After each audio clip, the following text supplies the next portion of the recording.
Hola a todos. Hoy es martes, 4 de noviembre de 2025, y nuestro amigo John Helmer está aquí con nosotros.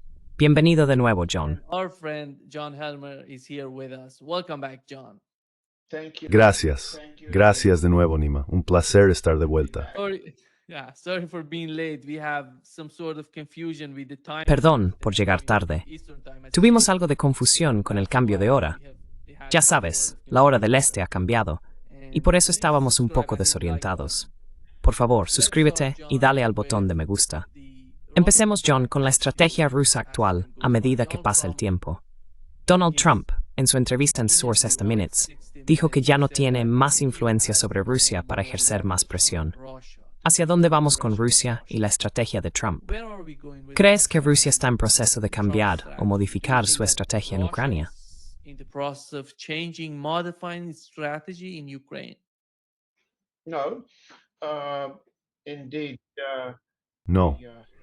De hecho, no hay señales de ningún cambio en el campo de batalla, salvo que algunas de las restricciones impuestas por el presidente Putin al Estado Mayor en la planificación y selección de objetivos, que habían estado vigentes durante un tiempo, han sido levantadas. Así que lo que tenemos ahora es una aplicación completa de la estrategia de guerra eléctrica que hemos descrito antes, con ataques dirigidos a las redes de suministro eléctrico, rallies cambiares operating in your formas. Board, el frente fe, estén empuñadas cercas, calderas o bolsas de bolsur, novamente cercas 20. Depending on what military language you speak, as the Russian side moves westward. A medida que el bando ruso avanza hacia el oeste, está rodeando a importantes grupos de fuerzas ucranianas. El presidente Putin ha ofrecido públicamente una forma de rendición, junto con el permiso para que periodistas extranjeros observen la situación y vean lo grave que es. Eso ha sido rechazado. Así que sigue el desarrollo habitual. Primero, la preparación de artillería, luego los drones y otras formas de bombardeo para ablandar cada zona antes de que las fuerzas rusas entren. Las tácticas cambian para engañar al bando ucraniano sobre los objetivos principales y las direcciones de ataque. Todo eso, todas las operaciones tácticas, está en marcha ahora.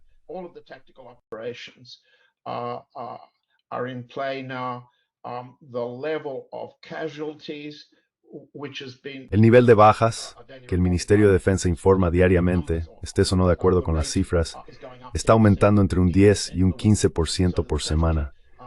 Así que las cifras de bajas, el nivel de pérdidas, están creciendo. No veo ningún indicio de cambio en las tácticas, operaciones o objetivos militares. Por otro lado, se podría decir que las esperanzas, expectativas y planes del presidente Putin de lograr algún tipo de acuerdo negociado, sin llegar a una conquista militar total, han sido abandonados porque la administración Trump, junto con los europeos y Zelensky, no ha logrado alcanzar ningún tipo de acuerdo.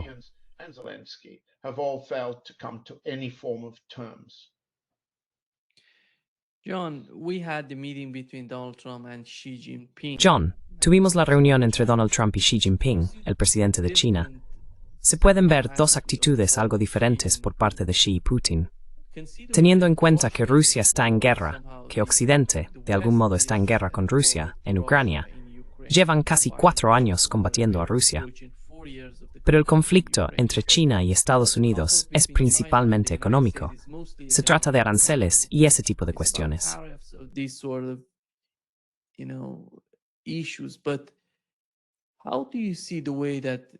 Pero, ¿cómo lo ves tú? Por otro lado, cuando observas la diferencia entre la forma en que Putin vio la reunión con Donald Trump y la forma en que Xi la vio, porque Putin no tenía a nadie en Washington con quien hablar antes de que Trump llegara al poder, eso marcó una gran diferencia.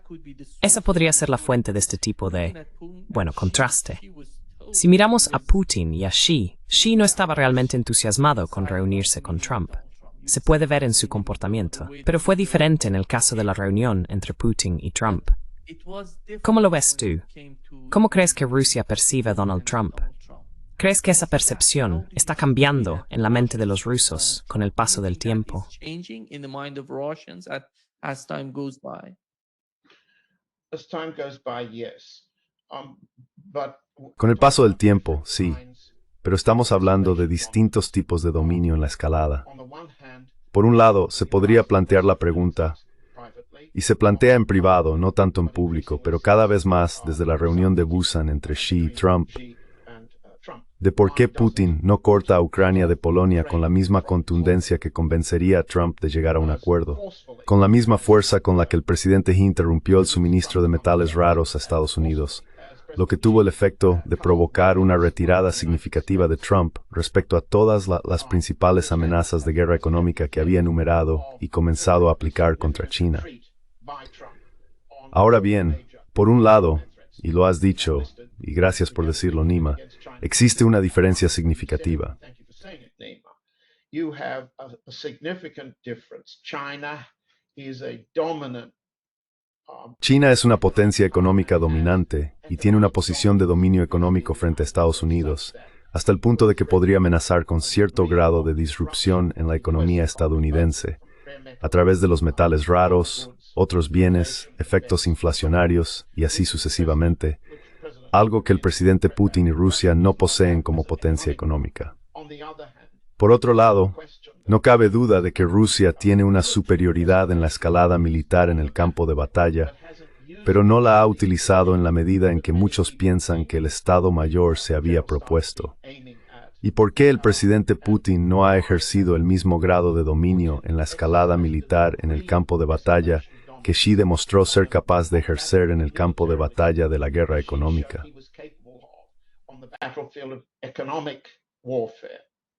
Since and that's a very interesting. Y ese es un problema muy interesante. You also saw También viste que el presidente Putin, Putin in his en su acercamiento a Trump en Alaska durante la cumbre de Anchorage a mediados de agosto, mostró un grado de, como decirlo, adulación hacia Trump que Xi se negó a mostrar. towards Trump. Yo los he llamado los chinos. Los chinos sabían que no había ningún respaldo a los llamados esfuerzos de Trump por la paz en Oriente Medio. Sí lo hubo por parte del presidente Putin. No hubo ningún respaldo chino a la candidatura del presidente Trump al Premio Nobel de la Paz. El presidente Putin lo dijo, Xi lo ignoró. No hubo sonrisas chinas, ninguna sonrisa. El presidente Putin se esforzó por sonreír. El enfoque que adoptó Putin fue bastante coherente con el de todos los europeos y todos los líderes asiáticos, incluido el primer ministro Modi, que se han reunido con Trump. Llamémoslo adulación. Lo hemos visto descrito como una forma de alimentar la vanidad de Trump y cosas por el estilo, permitiéndole hacer alarde y demás. Allowing Trump to grandstand and so forth. What one saw was Xi in Lo que se vio fue a Xi mostrando la actitud más fría en un encuentro con Trump que nadie había mostrado. Y eso dejó a Trump, indiscutiblemente, se podía ver en su rostro, en sus movimientos. Hay un momento revelador al final de la reunión, cuando Trump intenta tocar a Xi, le susurra al oído mientras Xi se dirige a su coche, y enseguida Xi desaparece. Se ve a Trump alejarse del escenario, por así decirlo, gesticulando y moviéndose mucho más rápido. Con Xi, Trump estaba incómodo y la adulación se invirtió. ¿Por qué actuó de forma diferente el presidente Putin? ¿Y qué beneficio obtuvo Putin o el bando ruso en el campo de batalla militar al actuar de esa manera? La respuesta es, no obtuvo nada. Por lo tanto, ha aprendido una lección. No se gana nada. Therefore, he's learned a lesson. One gains nothing. Now, what I've done. Ahora bien, lo que he hecho para prepararme para hoy ha sido examinar la manera en que la Casa Blanca de Trump ha publicado hojas informativas después de cada una de sus reuniones con los principales líderes aliados y con Xi. Desde el 16 de agosto hasta hoy, la Casa Blanca ha emitido 36 hojas informativas. Las llaman hojas informativas. Cada una se publicó para documentar y detallar los términos de los acuerdos que, según los funcionarios de Trump, han alcanzado con cada uno de estos de gobierno con los que se han reunido, 36 en total. Por ejemplo, emitieron uno el 5 de septiembre. They issued one in September 5, for example. Since the meeting in Alaska. Desde la reunión en Alaska el 16 de agosto han emitido 36 de ellos. Uno el 5 de septiembre con el primer ministro japonés, luego el 19 de septiembre después de que Trump se reuniera con el primer ministro británico Keir Starmer, el 9 de octubre, tras la reunión de Trump con el presidente de Finlandia, Alexander Stubb, y el 20 de octubre después de que Trump se reuniera con el primer ministro australiano Albanese para firmar un acuerdo sobre armas, minerales y comercio. Luego, entre el 26 y el 29 de octubre, se detallaron los términos de los acuerdos en estas hojas informativas procedentes de las reuniones de Trump con los jefes de gobierno de Malasia, Japón y Corea del Sur.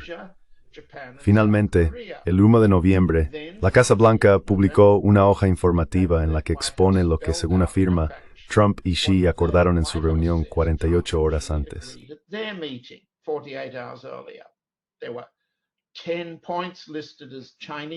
Se enumeraron 10 puntos como acciones chinas, 5 puntos como acciones estadounidenses y otros 5 puntos que la parte estadounidense afirmaba que los chinos no habían confirmado. Pero no existe una sola hoja informativa que identifique nada de lo que Trump y los funcionarios de la Casa Blanca dicen haber acordado con el presidente Putin. Ningún término de acuerdo entre Estados Unidos y Rusia desde la cumbre del 16 de agosto, y ningún punto de acuerdo que hayan seguido en su llamada telefónica del 16 de octubre. Ahora bien, eso te dice varias cosas y creo explica bastantes otras. Recuerda, y lo hemos dicho en este programa, que los rusos publicaron un plan detallado de 32 puntos, con los términos para resolver el conflicto en Ucrania.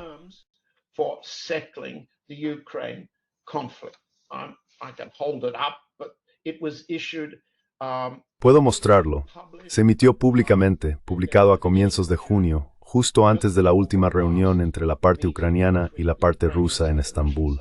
Los rusos han publicado su plan de 32 puntos. Los ucranianos, junto con Estados Unidos y los europeos, han alcanzado un plan de 22 puntos, según el general Kellogg, el intermediario entre la Casa Blanca de Trump y los europeos. Ese nunca se ha publicado. Así que no falta comprensión pública sobre cuáles son los términos rusos. Simplemente ha habido una negativa por parte de Estados Unidos a explicar cuáles eran los términos. Ahora bien, una explicación para esa ausencia es que Trump nunca aceptó ninguno de los términos que Putin discutió con él.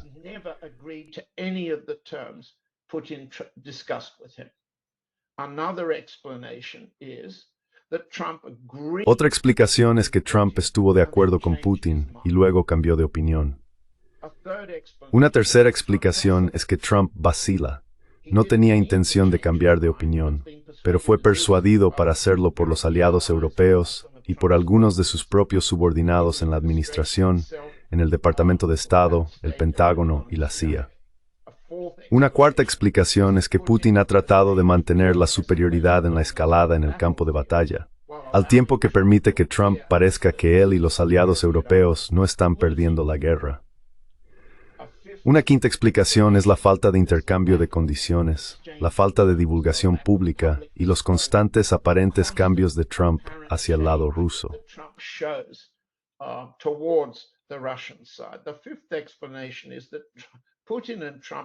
La quinta explicación es que Putin y Trump han acordado esperar o comprar tiempo el uno del otro, retrasando la comprensión pública y el coste político de quién tiene la mano más débil o más fuerte.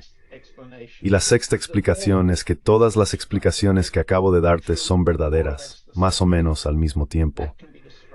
Eso puede describirse, según muchos, como la confusión de Trump o la incertidumbre de Putin. Ambas partes teniendo un conjunto de condiciones y luego cambiándolas, o los aliados europeos persuadiendo a Estados Unidos para que modifique su postura de vez en cuando. En cualquier caso, tenemos una situación en la que, como has dicho, a veces Trump se ha mostrado a favor de un acuerdo de paz con un alto el fuego posterior, lo cual figura en el plan ruso de 32 puntos.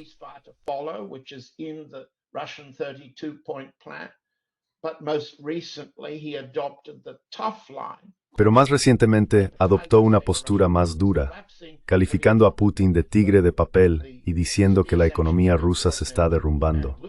Luego impuso severas sanciones contra Rosneft y Lukoil, sanciones petroleras destinadas a cortar el comercio entre Rusia, China y Japón. Dijo que eso estaba condicionado a que Rusia aceptara un alto el fuego inmediato. Esa era la postura europea. Pues bien, la parte rusa nunca iba a aceptar un alto el fuego inmediato. Y así llegamos a la situación actual. Debo señalar que si observamos cómo la Casa Blanca ve estas cosas, la aprobación del presidente Trump en las encuestas de opinión disminuyó por cada vez más. His job approval is getting lower and lower. In other words, American voters aren't. En otras palabras, los votantes estadounidenses no están prestando atención a los detalles de estas negociaciones. Podría decirse que no les importan los términos. Tal vez les preocupe una guerra con Venezuela. Ya hablaremos de eso más adelante. Pero no les interesan los detalles. Lo que le están diciendo a Trump es que hay un nivel más alto de desaprobación. Estoy mirando mis papeles. La desaprobación ha subido al 53,6% y ha ido aumentando durante las últimas 2 semanas. La aprobación está bajando. La brecha se hace cada vez mayor. Ahora es de 10 puntos porcentuales. La diferencia entre aprobación y desaprobación, con una tasa más alta de desaprobación, se acerca al 20% en lo que respecta a las actitudes de los votantes estadounidenses hacia la gestión de Trump de la guerra en Ucrania. Así que Trump se enfrenta a un creciente descontento y desaprobo por su manejo de su gestor de guerra.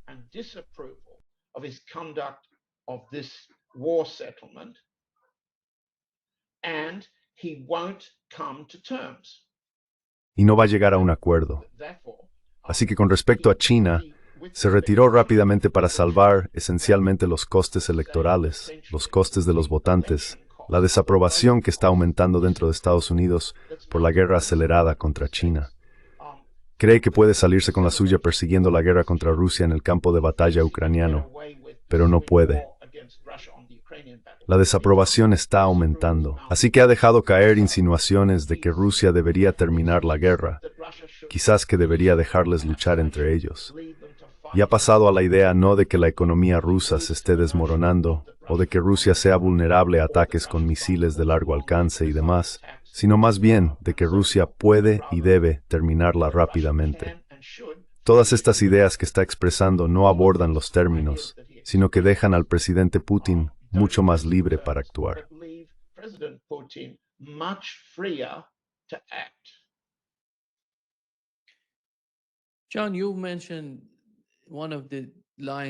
John, mencionaste uno de los puntos, que Donald Trump ha cambiado de opinión. Al observar a Donald Trump, ¿recuerdas que Putin, durante las elecciones en Estados Unidos, dijo que preferían la previsibilidad en ese país? Sí.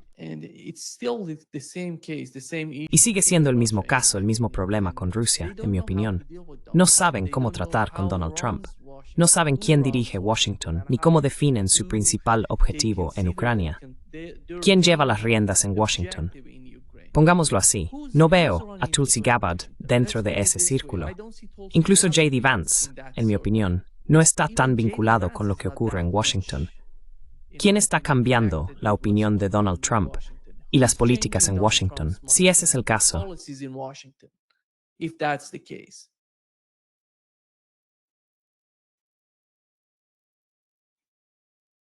John, he perdido tu audio.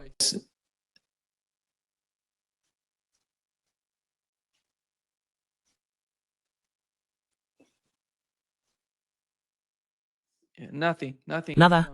Nos nada. Nu som mates, det är min Christmas conectal. Sí, fe.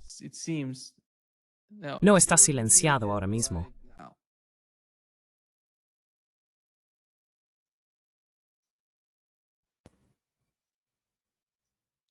No sé por qué. Sí, has vuelto. Has vuelto, Mahastro. Adelante. Perdón por eso. Estás pidiendo a un corresponsal en Rusia, aunque fue funcionario de la Casa Blanca de Carter, que hable sobre Washington. Pero antes, ¿puedo corregirte? En Rusia también hay facciones en la toma de decisiones, con diferentes ideas sobre cómo tratar con Washington. Así que, para simplificarlo para quienes nos escuchan, hablamos del Estado Mayor y del Consejo de Seguridad, que reúne a los militares, los servicios de inteligencia, el Ministerio de Asuntos Exteriores y expresidente Dmitry Medvedev. Luego está el grupo Kremlin, encabezado por supuesto por el presidente.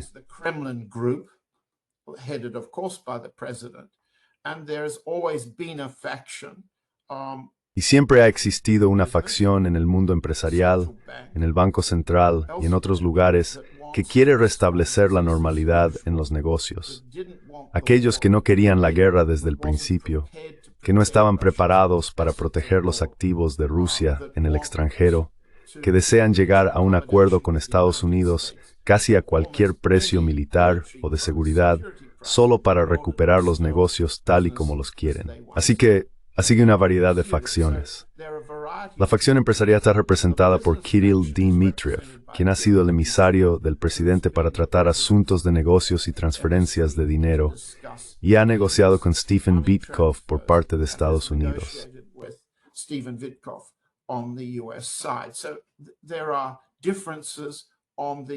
Así que hay diferencias en el lado ruso. Cada uno de ellos tiene una idea distinta, una teoría diferente que interpreta las pruebas de manera diferente en cuanto a la forma en que se comporta el presidente Trump. Sugiero, y ya lo hemos dicho antes, que atribuirle una mente coherente al presidente Trump es una exageración. No posee nada parecido a las capacidades intelectuales. No lee como lo hacían los expresidentes. No recibe un informe diario de inteligencia de forma regular. Tiene uno a la semana. Depende principalmente de funcionarios como el vicepresidente Vance. Su nivel de contacto con el Departamento de Estado, la CIA y el Pentágono es limitado.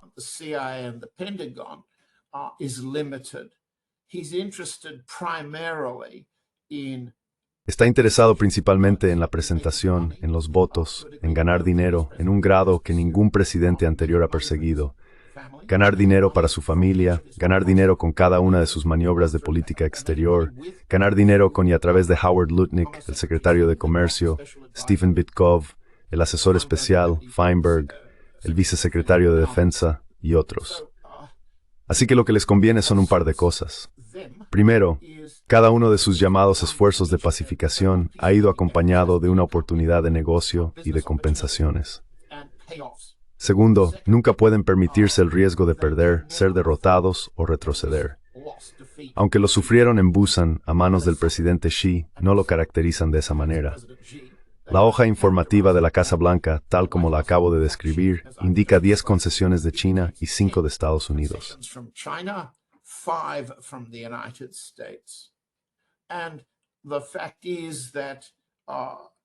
Y el hecho es que el principal logro de China ha sido aplazar y posponer las negociaciones sobre las cuestiones principales en disputa: la venta de TikTok, la exportación de chips Blackwell a China y la regla del 50% que somete a miles de empresas chinas a controles de exportación. Todavía no se han decidido, se han pospuesto. Y aunque se dice que el periodo de aplazamiento es de 12 meses, en realidad es de 6 meses. Los chinos mantienen la ventaja en la escalada porque han aceptado la posibilidad de una cumbre Trump-Xi en China en abril del próximo año. Pero no puede haber tal reunión a menos que haya un acuerdo sobre los fundamentos aún no decididos. Eso significa que deben negociarse en un plazo de 6 meses, no de 12. Así que bajo estas presiones, Trump cedió. Todos cedieron.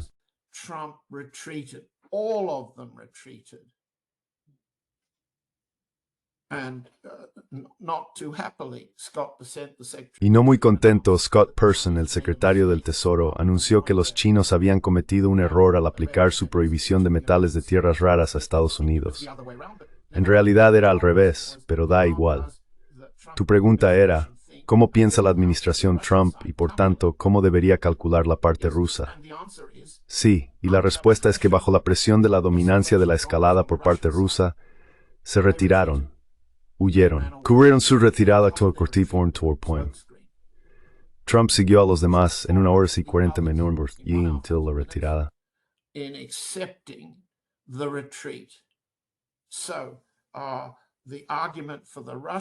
Así que el argumento para el lado ruso, la lección, digamos, para el lado ruso, para el lado indio, para todos los que están en el punto de mira de la campaña de amenazas, la campaña militar y la campaña de presión económica del presidente Trump, es encontrar las vulnerabilidades del lado estadounidense y comprender sus propias ventajas, explotar esas vulnerabilidades hasta el límite, por así decirlo. Entonces Estados Unidos se retirará. Ahora bien, el lado ruso tiene, como dijimos, dominio de la escalada militar en el campo de batalla, y puede ejercerlo, y lo está ejerciendo. ¿Puede Irán ejercer una capacidad de escalada comparable contra Israel y Estados Unidos?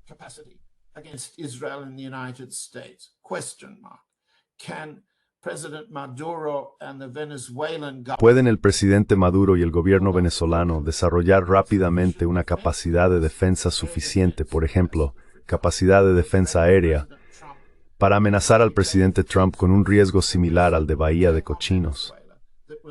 El riesgo de un ataque a Venezuela que resultara en un número significativo de bajas estadounidenses. ¿Se enfrentaría el presidente Trump a un riesgo de tipo Bahía de Cochinos en Venezuela? ¿Lo aceptaría o lo evitaría? La respuesta es casi con toda seguridad que no. Y cuando te referiste a Tulsi Gabbard, la directora de Inteligencia Nacional, supongo que te refieres a su declaración en Bahrein el otro día, en la que sugería que las intervenciones para el cambio de régimen deberían ser cosa del pasado. Generan más riesgos, más violencia, más pérdidas, tanto para los países objetivo como para Estados Unidos.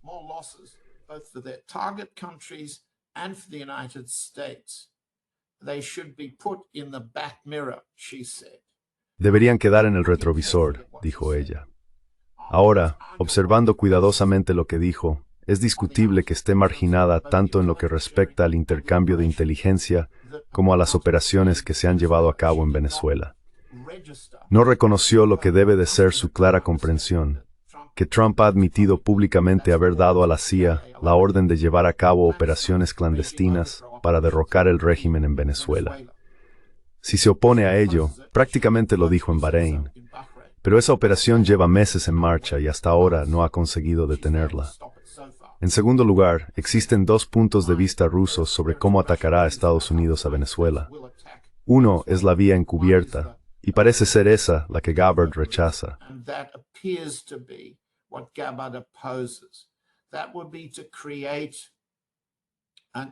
Eso sería crear un conflicto interno, el Maidán de Machado. Es decir, una manifestación como las protestas del Maidán que se volvieron violentas, provocada internamente por los servicios secretos de los conspiradores, no por los hombres del presidente Yanukovych. Eso condujo en parte a la rápida desintegración del gobierno de Yanukovych, a su huida de Kiev y a su sustitución. ¿Podría la candidata estadounidense María Machado organizar un Maidán comparable y luego, mediante la violencia, pedir al presidente Trump que intervenga para salvar vidas venezolanas? ¿Encajaría eso con la condición expresada en el discurso de Gabbard? ¿Se trataría de un cambio de régimen o ha actuado el gobierno de Maduro contra su propio pueblo, como se argumentó para justificar la intervención en Libia, por ejemplo?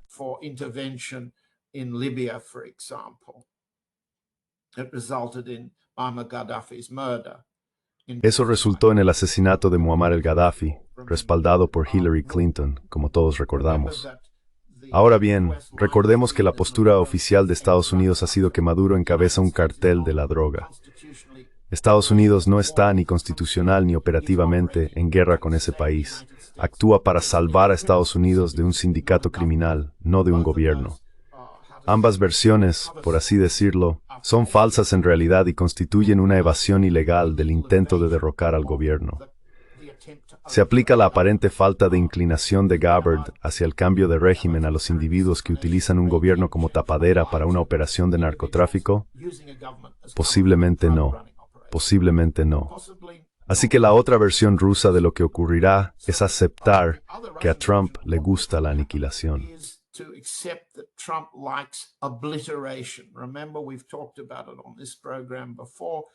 Recuerda, hemos hablado de esto en el programa antes. Él cree que aniquiló, usando su fuerza aérea, las capacidades nucleares iraníes. Aniquilación es su palabra favorita porque confía en la capacidad del ejército estadounidense para destruir todo en un objetivo. Y existe una visión rusa según la cual no se trataría de una operación encubierta seguida de una intervención. Comenzaría como una operación de aniquilación. Eso es simplemente especulación. Y veo a mucha gente en el universo de los podcasts y a mucha gente en los medios de comunicación tradicionales especulando sobre lo que ocurrirá después. Pero espero haberlo explicado. La oposición que Gabbard parece haber expresado se limita a ella, y lleva la salvedad de que podría no aplicarse a la eliminación de un cártel de la droga. It might not apply to the removal of a drug cartel. And she hasn't, no one has, seriously. Y ella nadie lo ha hecho, cuestionado seriamente la llamada teoría del fentanilo que está detrás de toda la operación contra Venezuela. Pero no es la primera vez. Creo que ya lo he dicho aquí antes. Escribí un libro hace unos 50 años sobre la historia de tapaderas como esta, para perseguir a los chinos en California por el opio en las décadas de 1880 y 1890, para perseguir a los mexicanos en el oeste al comienzo de la guerra contra la marihuana, y así sucesivamente hasta la guerra de Vietnam. No se trata de una técnica nueva. Criminalizar a un grupo objetivo, atacarlo y ampliar los mecanismos de aplicación de la ley en Estados Unidos, todo lo cual hace que el tráfico de drogas sea más rentable. Arriesgado, sí, pero más rentable. Y en este caso, se utiliza para encubrir un cambio de régimen.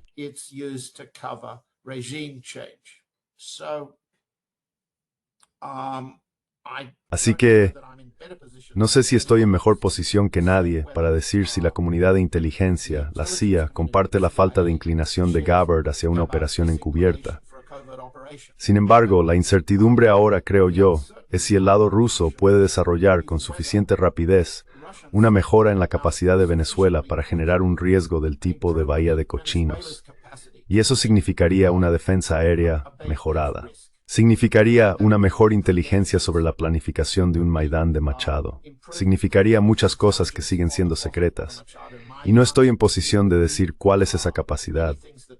Pero no tengo ninguna duda de que si Trump es advertido, aunque no por Gabbard, de que existe un riesgo de Bahía de Cochinos, de que existe el riesgo de que aviones estadounidenses puedan ser derribados, que el personal estadounidense para Berlín Mercer no es un riesgo percording, no te atreverías ni a asumirlo.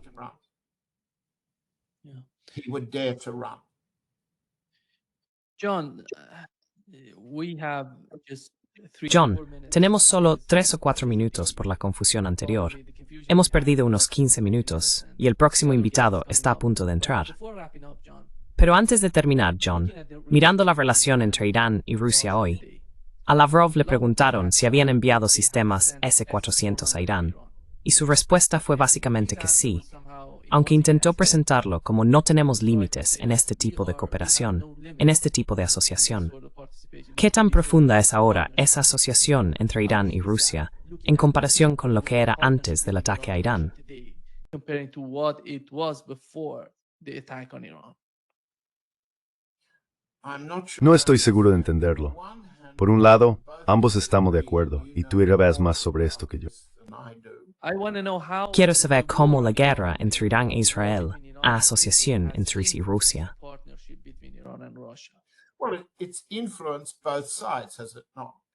Bueno, ha influido en ambos bandos, ¿no es así? Dentro de Irán hubo cierta oposición militar, a depender de los sistemas de defensa aérea rusos y de la coordinación de la tecnología rusa para la defensa aérea.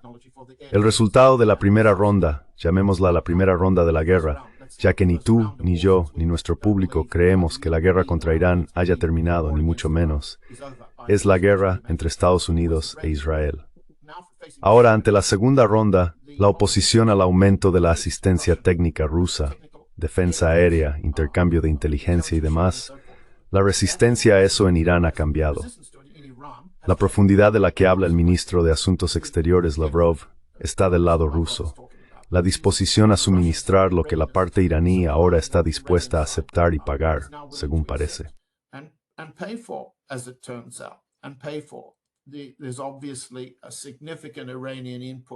Es evidente que existe una aportación iraní significativa en la manera en que el bando ruso lleva a cabo la guerra de drones en Ucrania. Así que cuando Lavrov habla de profundidad, también se refiere a la profundidad del consenso, tanto en el lado iraní como en el ruso sobre lo que hay que hacer. Imponer, crear, practicar y poner a prueba una capacidad de defensa aérea seria que no existía cuando los israelíes y Estados Unidos atacaron. ¿Podría intentarse de nuevo algo parecido al bombardeo de Trump, la incursión de aniquilación, cuando el lado iraní no disparó misiles defensivos contra los atacantes estadounidenses que se aproximaban? No, eso no volverá a ocurrir.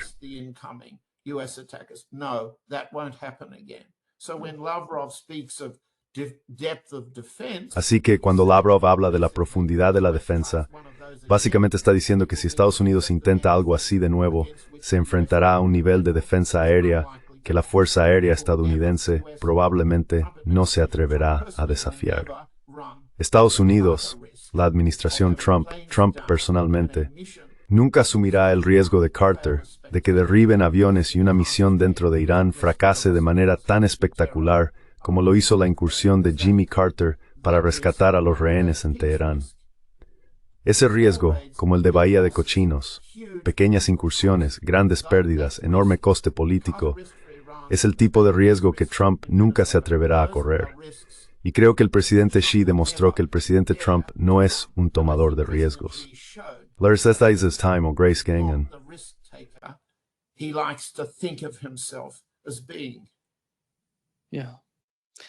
Sí, muchísimas gracias, John, por estar con nosotros hoy.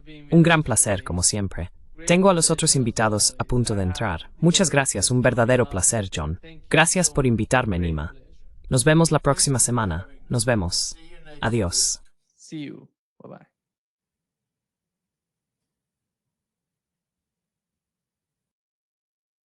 Yeah, we're gonna have Patrick coming up. Sí, en un momento tendremos a Patrick con nosotros. Nuestro segundo invitado es Patrick Babb. Ya lo conocéis. Ha estado antes en este podcast. Es periodista de Alemania. ¿Qué tal, Patrick? Estoy bien. How's it going, Patrick? I'm fine. Istese prosubnej, imamski set sordiu. Yeah. We are on live. Estamos en directo, solo para que lo sepas.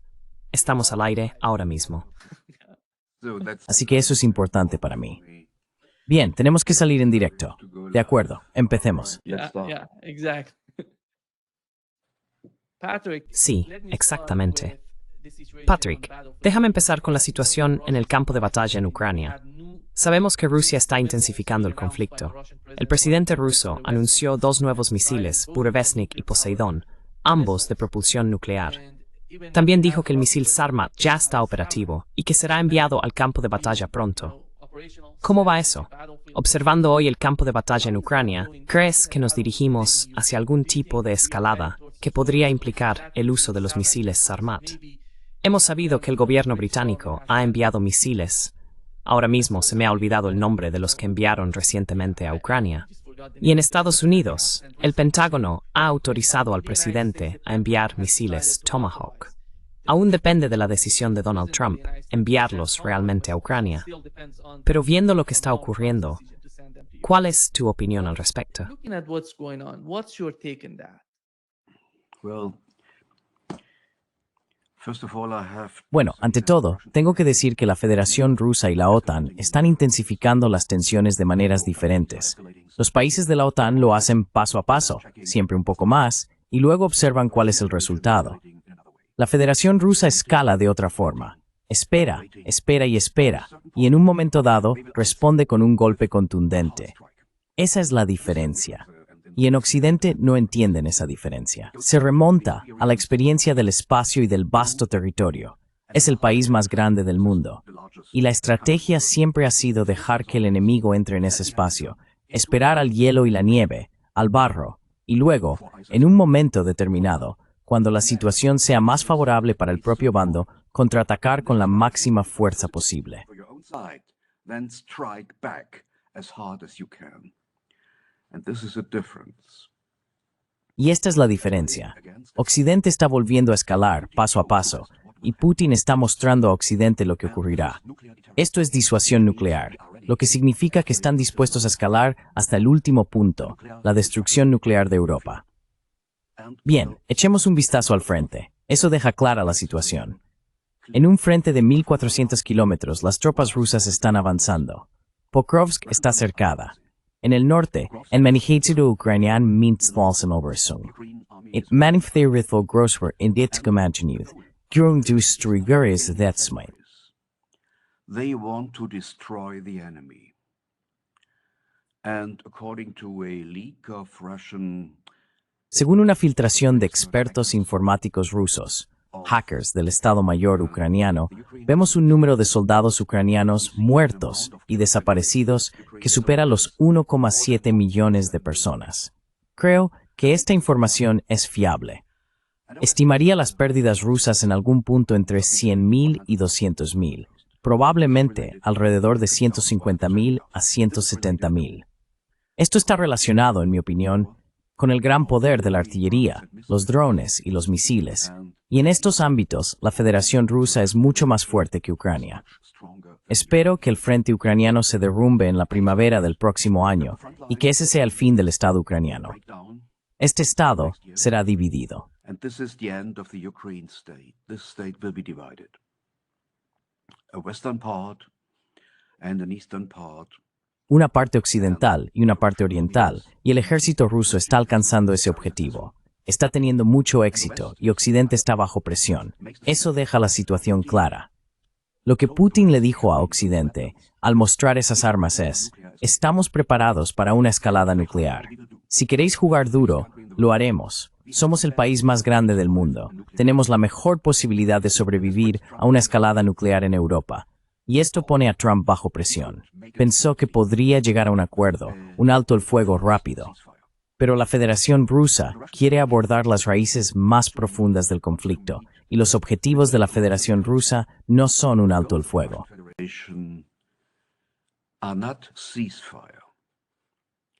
The goals are a neutral Ukraine out of NATO. Los objetivos son una Ucrania neutral fuera de la OTAN, seguridad y una vida segura para la gente, el pueblo ruso en el este de Ucrania, y un nuevo orden de seguridad paneuropeo con reivindicaciones claras. Y el señor Trump se vio sometido a una presión creciente por parte del Estado profundo en Washington. Esperamos las elecciones de mitad de mandato el próximo año, y él tiene que luchar por su mayoría en el Parlamento. Así que tiene que alinearse con las ideas, la ideología y las perspectivas políticas del Partido Republicano. Gran parte de los republicanos son belicistas, y Trump también está bajo presión de la Unión Europea. La Unión Europea hoy es un belicista antidemocrático, un déspota, es un déspota anti. Nothing else. It is an anti-democratic despotism. And the European leaders know. Y los europeos, los líderes europeos, saben que su única posibilidad de sobrevivir es continuar la guerra, prolongarla, porque han llevado a sus propios países a un callejón sin salida, financiera, ideológica y políticamente. Permítanme empezar por la política y la ideología. La guerra en Ucrania es la mayor mentira que se ha contado a la población europea desde la Segunda Guerra Mundial. No es en absoluto una guerra de agresión no provocada. Esta guerra no comenzó con la invasión rusa del 24 de febrero de 2022. Comenzó con el golpe de Estado orquestado y organizado por la OTAN, la UE y Estados Unidos en el Maidán de Kiev en febrero de 2014. Tras este golpe, una ola de violencia se extendió por las regiones orientales del país contra la población rusa.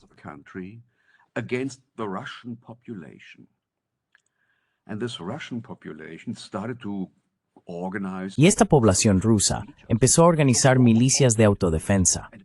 Así que la guerra fue orquestada por Occidente. Estaba muy claro en aquellos días, en 2014, que Occidente quería una guerra en Ucrania. Después de todo, la Federación Rusa no vio otra opción que invadir, porque observó, junto con los observadores de la OSCE, que la parte ucraniana se estaba preparando para atacar a las repúblicas separatistas de Lugansk y Donetsk, y también pretendía recuperar Crimea por medios militares. Esta es la razón original de la guerra, la expansión hacia el este de la OTAN, incluida Ucrania. Es la estrategia de Occidente incorporar a Ucrania en la esfera capitalista occidental y separar el este de Ucrania del área de influencia rusa. Este es el trasfondo.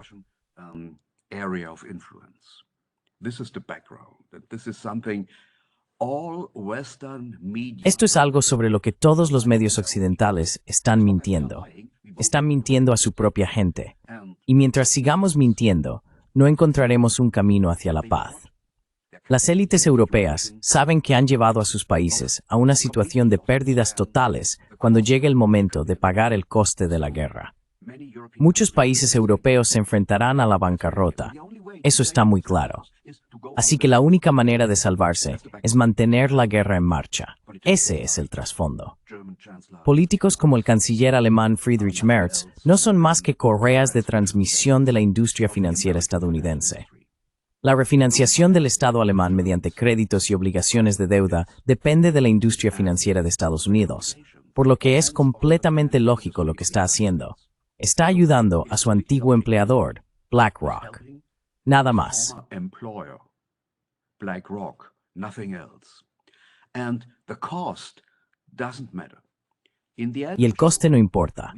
Al final, veremos una Unión Europea completamente desmoronada y veremos en Europa una fila de estados fallidos. La distopía parece una escena de la película de Mad Max. Eso es lo que espero para Europa. Pero esta amplia estrategia de los líderes europeos pone a Trump bajo una presión cada vez mayor.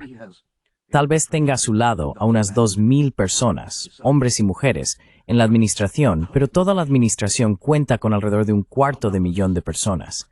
Así que no puede ganar contra el Estado profundo. Está rodeado por él, bajo presión de su propio partido y de los europeos. Esa es la situación que veo desde el inicio del cambio de régimen. Since the market of regime changes these days are so, popular and active. Los cambios de régimen hoy en día son tan populares y activos. Incluso Tulsi Gabbard hablaba sobre el cambio de régimen y lo devastador que podría ser en cualquier país. ¿Crees que la idea de la guerra en Ucrania, Patrick, era llevar a cabo un cambio de régimen en Rusia? ¿Era ese uno de los objetivos principales? ¿Siguen creyendo, de esa manera delirante o ilusoria, que todavía existe la posibilidad de hacer un cambio de régimen en Rusia? Ya sabes, están hablando de confiscar activos rusos, de sanción tras sanción, e incluso de continuar la guerra que podría perjudicar a Rusia a largo plazo. Sigue siendo ese el caso en la mente de los europeos, al menos, sin contar a los estadounidenses.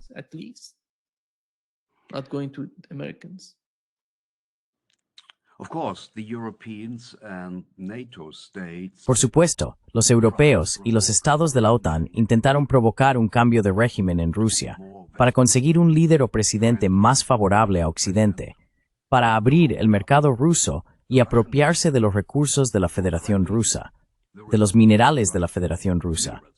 Este es siempre el objetivo, conseguir un nuevo mercado en Rusia, obtener un gobierno favorable a Occidente y llevar a Rusia a una situación en la que deba vender sus minerales y recursos al capitalismo occidental.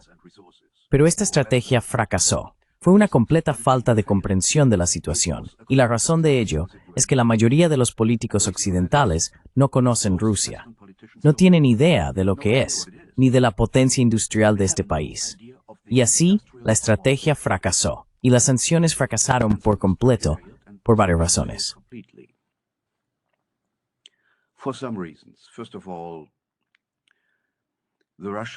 En primer lugar, la Federación Rusa está sometida a sanciones desde 2014 y la industria y la economía rusas han conseguido convivir con esas sanciones y producir muchas cosas que antes se importaban.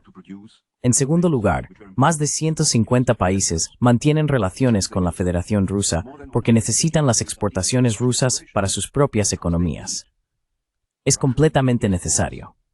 Por tanto, la Federación Rusa no está aislada. Los que están aislados son los europeos. Y en tercer lugar, la Federación Rusa cuenta con el respaldo de China, India y otros países del BRICS, porque el BRICS se siente lo bastante fuerte como para plantar cara a la OTAN y a Estados Unidos. Así que estamos viendo un desplazamiento del poder desde Estados Unidos y Europa hacia Asia Oriental.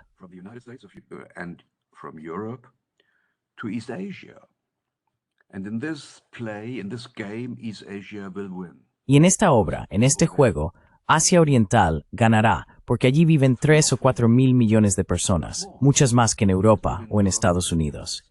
Y la industria de China es mucho más fuerte.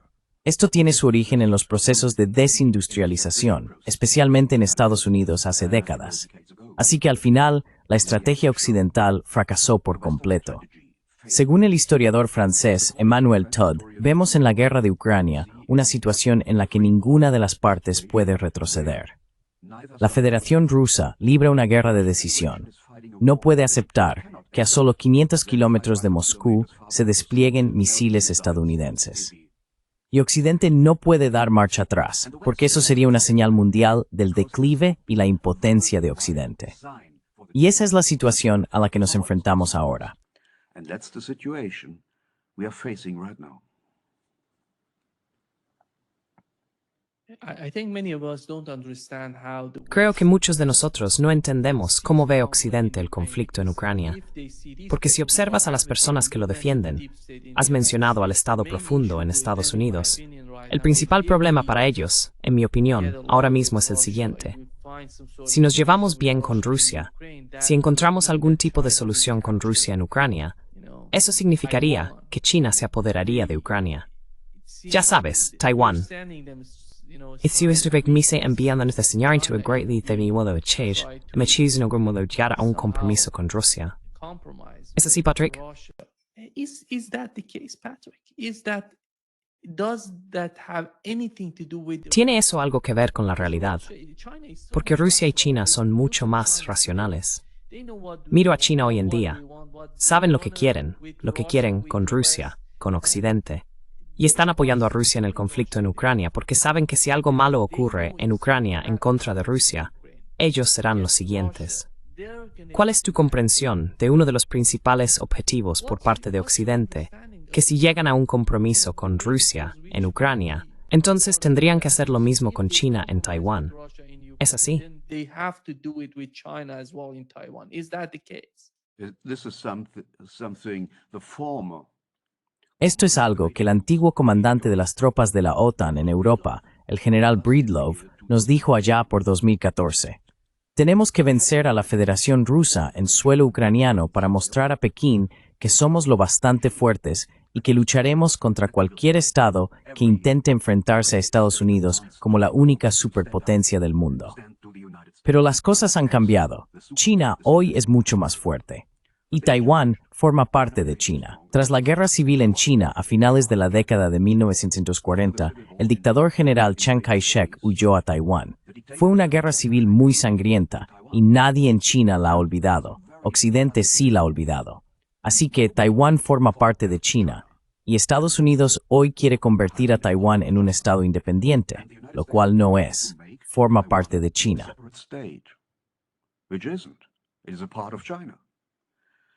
And on the other hand, por otro lado, la estrategia política occidental para presionar a la Federación Rusa en territorio ucraniano tuvo el efecto de que Rusia y China se estén acercando cada vez más.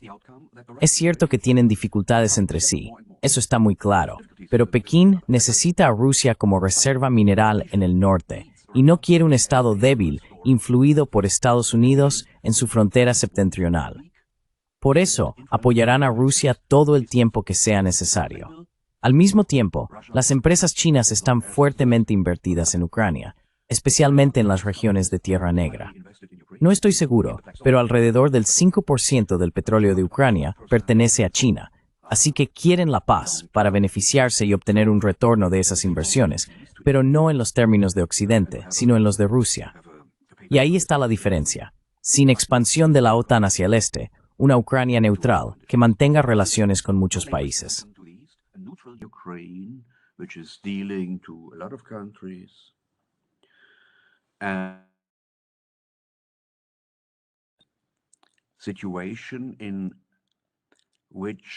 Una situación en la que el pueblo ruso en Ucrania, la minoría rusa, pueda vivir. Pero esas zonas ahora pertenecen a la Federación Rusa y no volverán a Ucrania. El jefe de la delegación rusa en la última ronda de negociaciones en Estambul dijo a la parte ucraniana: estos días hablamos de 4 oblasts, la próxima vez hablaremos de 8 oblasts. Y espero que la Federación Rusa ampliará su zona de influencia militarmente hasta Odessa. Quieren tomar Odessa. Eilanodas, en mi país se utsi kurtituan titánico with the force of hepespage Jabran Uniu. Espor una duvoyer vithea. Uthurvik navwoods your pessimir purs bipolar. Mid next year, for example, in the beginning or mid next year. It's difficult to make. A principios o a mediados del próximo año. Es difícil decirlo, porque el Dnieper es un río muy ancho, cerca del Mar Negro, de unos 3 kilómetros de anchura. Es difícil cruzar el Dnieper de forma militar. Pero espero que la Federación Rusa lo haga. Y cuanto más tiempo continúe Occidente la guerra, más destrucción veremos. Así que, tu primera pregunta era sobre la escalada. Y sí, el lado ruso ha escalado. La respuesta de los misiles Valkense, dirigido a la Federación Rusa, fue la destrucción de toda la infraestructura en Ucrania. En escasez started the infrastructure of Ukraine. And things will go on. And the logic behind Y la lógica, desde la perspectiva de Moscú, es la siguiente. Vamos a destruir todas las instalaciones industriales de Ucrania y toda su infraestructura energética, porque cuando la parte occidental de Ucrania se una a la Unión Europea, la reconstrucción será tan costosa que la UR se autodestruirá. Y eso es también lo que espero. Este es el fin de la Unión Europea. Los países del sur, alrededor del Mediterráneo, pero también países como Eslovaquia y Hungría abandonarán la EU. No quieren pagarse el agujero europeo. Ese es el problema. Así te has metido a sí mismas en una situación catastrófica. brought themselves in a catastrophic situation. Patrick, looking at Europe Patrick, today, mirando a Europa hoy, sabemos que Eslovaquia y Hungría tenían muchas esperanzas puestas en Donald Trump y su administración. Pero parece que con el paso del tiempo, Donald Trump se está dando cuenta de que no puede ejercer mucha presión sobre India y China. Son enormes, sus economías son gigantescas y realmente no puede enfrentarse a ellas. Pero cuando se trata de Eslovaquia y Hungría, sí puede presionarlas. No sé cuál es el objetivo después de todo. Supongamos que de alguna manera convences a Eslovaquia y Hungría de no recibir petróleo ruso. ¿Quién les va a proporcionar energía? Alemania tiene el mismo tipo de problemas. ¿Cómo se perfila el futuro de Alemania? Porque sería lo mismo para Hungría y Eslovaquia si siguen esa dirección, si aceptan lo que Estados Unidos les está pidiendo.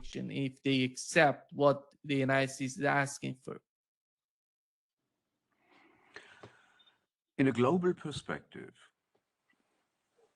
Desde una perspectiva global, Trump sabe que su propio país, Estados Unidos, no es lo bastante fuerte como para presionar a la India, China y Rusia al mismo tiempo. No lo bastante fuerte, pero tienes razón. Puede ejercer una presión real sobre los europeos. Está aumentando el tributo de sus vasallos europeos. Eso es todo. Primero los vasallos son llevados a la bancarrota para salvar a Estados Unidos. Y luego los vasallos europeos serán empujados a una guerra en Ucrania. Esa es la estrategia. Haced lo que queráis como europeos. Lo principal es comprar armas a Estados Unidos para que puedan hacer buenos negocios. Esa es la estrategia. Y Europa hoy en política exterior internacional es completamente débil. foreign policy, in international policy, completely weak. They don't have a strategy. And the days No tienen una estrategia. Y llegará el día en que la economía europea sea muy débil a escala global. Eso significa que Europa y los europeos ya no importarán. Tenemos un cabo de Asia, como escribió el poeta francés Paul Valéry hace unos 100 años, y nada más. Nos hemos llevado a esta situación y temo que no haya vuelta atrás, porque la población de Europa, en todos los estados, está dormida. No hay presión en las calles, no hay grandes protestas, no hay manifestaciones. Eso significa que las élites van festering y nos están conduciendo al abismo. Así que tengo una expectativa muy negativa para Europa. have a very negative expectation for Europe.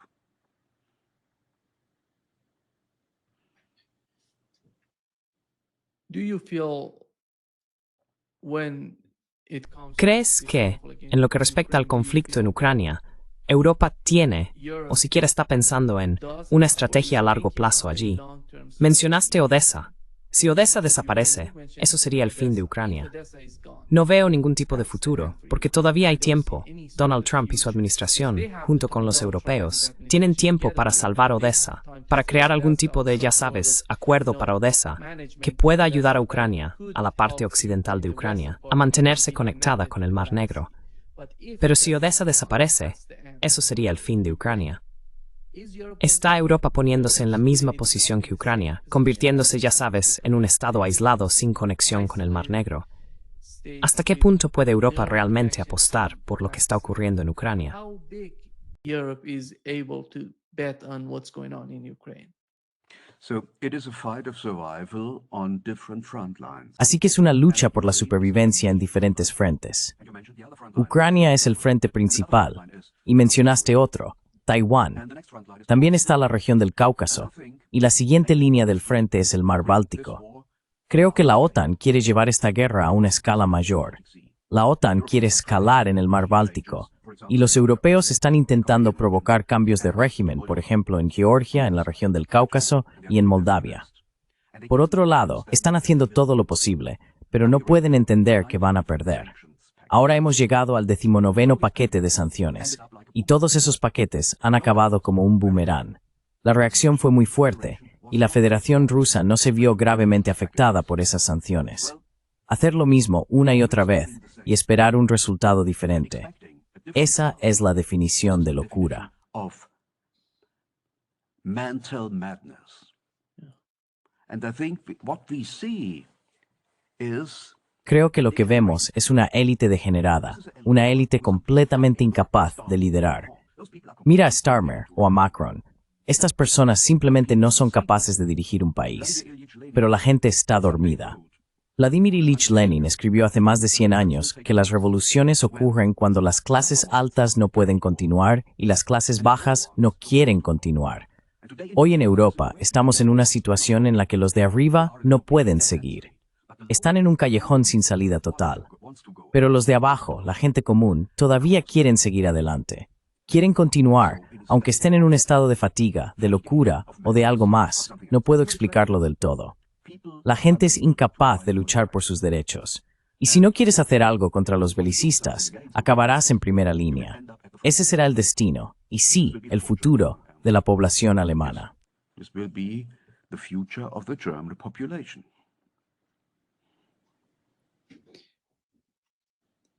Zelensky, how do you see the role of Zelensky in Zelensky, ¿cómo ves su papel en Ucrania? ¿Crees que si Occidente decide hacer algo allí, el primer paso sería destituir a Zelensky del poder y erradicar? No me refiero solo a Zelensky en sí, sino al movimiento que hay detrás de él. Andy, mencionaste el papel británico en Odessa. Sabemos que la inteligencia británica está apoyando a Zelensky. Incluso están apoyando a Zaluzhny para que sea el próximo presidente de Ucrania. ¿Es eso aceptable para Rusia? ¿O Rusia prefiere algo en la parte occidental de Ucrania similar a lo que existía antes del golpe de 2014? What they had before the coup in 2014. The Ukraine people will not have a future. El pueblo ucraniano no tendrá futuro con el señor Zelensky como presidente. La supervivencia de Zelensky depende de la guerra. Cuando la guerra termine, el espectáculo se habrá acabado para él. Ya no se mantendrá en el poder. Probablemente también será su final físico. El fin de la guerra traerá el fin del gobierno de los fascistas ucranianos de Galicia, del oeste de Ucrania. Esas personas están profundamente interesadas en continuar la guerra, y eso hace muy difícil que el señor Trump la detenga. Probablemente podría llegar a un acuerdo con el señor Putin, pero los líderes fascistas de Ucrania dirían, oh, tenemos un acuerdo, eso es un gran espectáculo. Oh, we have a deal. That's a great show. But we right here will decide when the Pero nosotros aquí mismo decidiremos cuándo funcionará el acuerdo. Esa es la diferencia. Es extremadamente difícil implementar este posible acuerdo. El siguiente punto crucial es la profunda cooperación entre la OTAN y los fascistas ucranianos. Es una cooperación estrecha. Se conocen en el ámbito militar y en los servicios secretos. Han estado cooperando durante 2 décadas. Esos tipos son amigos. Conozco oficiales del ejército alemán que cooperaron estrechamente con el actual embajador ucraniano en Londres, Zaluzhny. Se conocen. Pero el cuerpo de Zaluzhny está cubierto de esvásticas. ¿Y eso qué es? Esas personas son fascistas. Va a ser muy difícil detener esto. and it will be very difficult to stop this. And Trump and his team tried to implement a deal. Y Trump y su equipo intentaron implementar un acuerdo para hacerse con las centrales nucleares de Ucrania.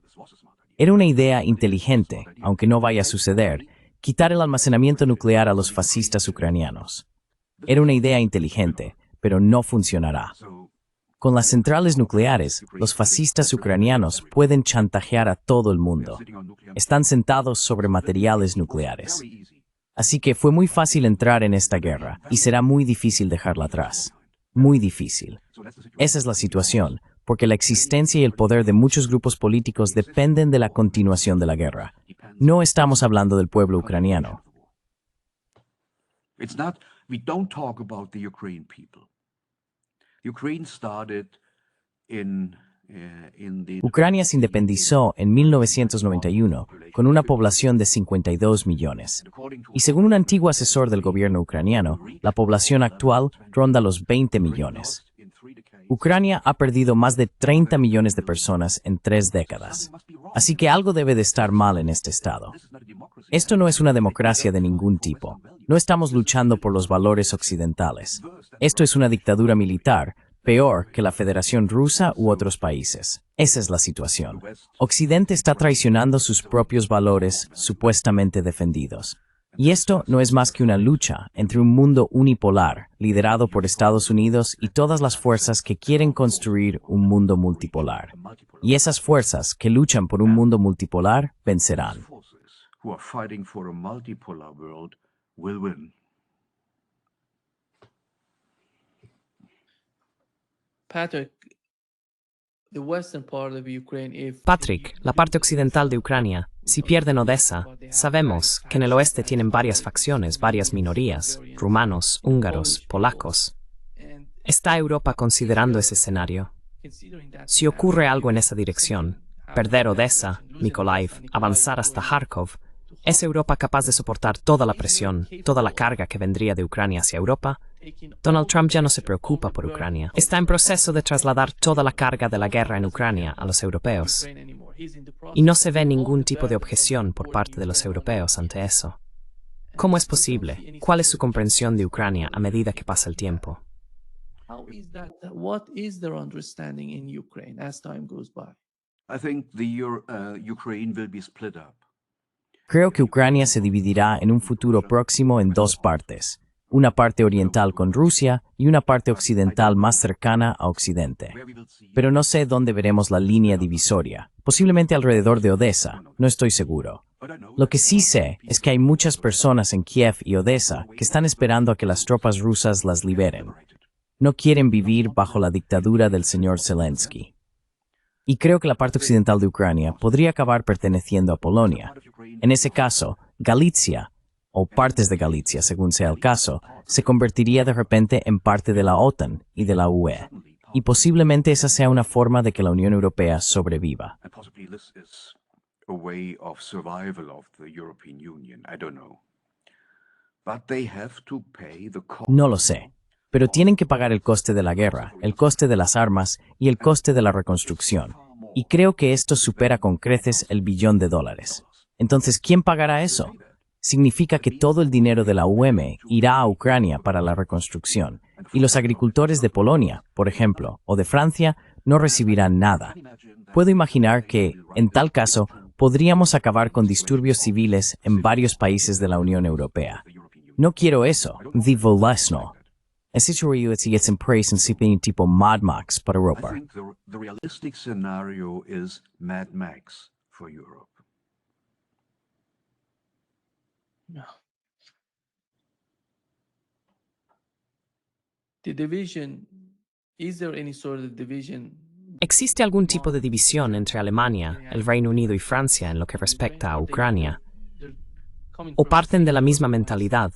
¿Saben lo que quieren? ¿Sus objetivos son los mismos? ¿O detrás de bastidores hay algunas diferencias entre estos 3 países, los principales partidarios de Ucrania en Europa? Countries, the main supporters of Ukraine in Europe.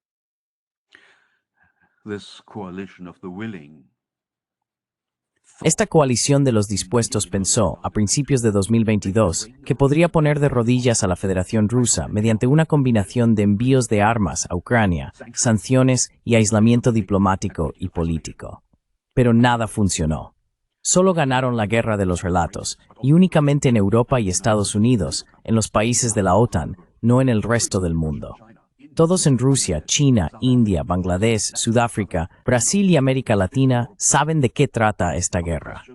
Se trata de la cuestión de si el mundo está dirigido por el liderazgo de un occidente imperialista o si podemos alcanzar un mundo multipolar. Esa es la cuestión principal de todo el asunto. Y los líderes europeos subestimaron a su oponente, y ese es el peor error que se puede cometer en política. Intentaron poner de rodillas a la Federación Rusa, y esta estrategia fracasó por completo. This strategy failed completely. Now they are all on the loser side, and they have no Ahora, todos están del lado de los perdedores, y no tienen otra estrategia que continuar la guerra. Con políticos racionales, con pensamiento claro, se iniciaría un proceso de negociación para reducir la destrucción y el coste de la guerra. Pero no pueden hacerlo porque están tan inmersos en su propia ideología. Son prisioneros de su propia propaganda, prisioneros de su propia estrategia. Saben que están tan profundamente implicados que no pueden detenerse. Una de las razones es que los políticos y diplomáticos europeos, así como los de Estados Unidos, estuvieron profundamente implicados en la organización del golpe del Maidán. Según el estudio de Ivan Kachanovsky, de la Universidad de Ottawa, negociaron con los fascistas ucranianos el número de asesinatos necesarios para situar a los países europeos en una posición que les permitiera presionar a Yanukovych para que abandonara el cargo.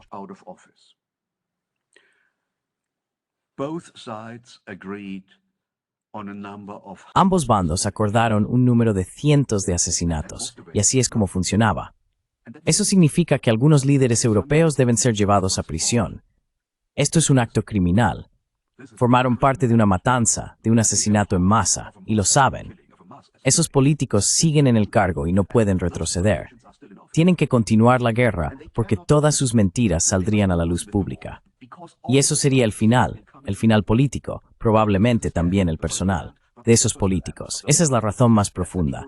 En los países europeos necesitamos reformas profundas, tanto económicas como políticas. Pero la clase política detendrá este proceso de reforma. Es una cuestión, un asunto de supervivencia para ellos. It's a matter of survival for them.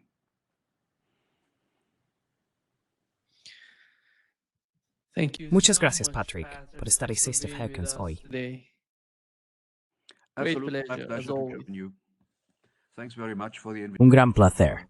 Muchas gracias por la invitación. Espero, hoy he pensado un poco de forma distópica, pero creo que esto no es una distopía, es realismo. Not a dystopia, it is realism. Exactly. Exactamente, sí. Gracias, que lo pases muy bien, Patrick. Patrick. Have a great Que tengas un gran día. Adiós, Enima. Tíes de nuevo. Thank you. Bye. Bye. Bye. Adiós.